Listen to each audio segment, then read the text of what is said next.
At least 10 firefighters have been killed in an Israeli airstrike in a border area in southern Lebanon, the Lebanese health ministry says. A statement said the firefighters had been ready to go out on rescue missions from a municipal building in Barachit when it was struck overnight. There was no immediate comment from the Israeli military, but it said overnight that fighter jets had struck targets belonging to the armed group Hezbollah in southern Lebanon. On Monday afternoon, the Israeli military said it had carried out airstrikes on 120 targets in southern Lebanon in only an hour, after Lebanese media reported intense Israeli bombardment across the region.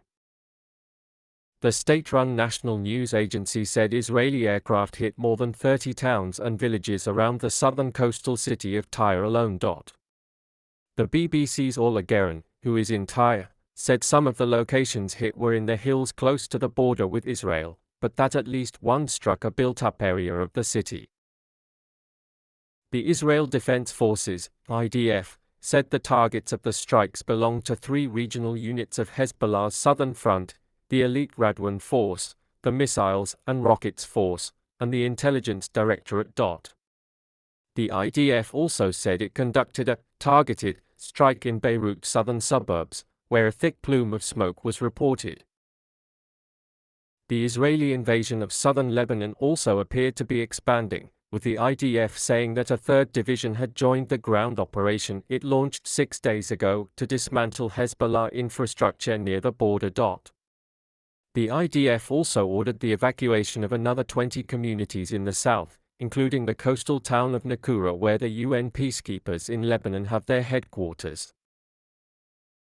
3 weeks of intense Israeli strikes and other attacks in Lebanon have killed more than 1,400 people, including 22 on Sunday, and displaced another 1.2 million, according to Lebanese authorities.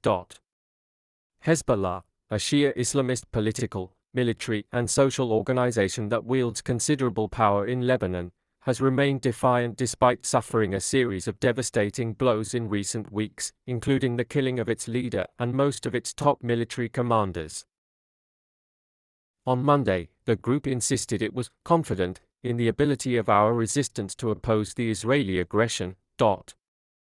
It came hours after Hezbollah rockets struck the northern Israeli port city of Haifa and the town of Tiberias, causing damage and 9 injuries. Another 135 rockets were fired from Lebanon into Israel on Monday, according to the IDF.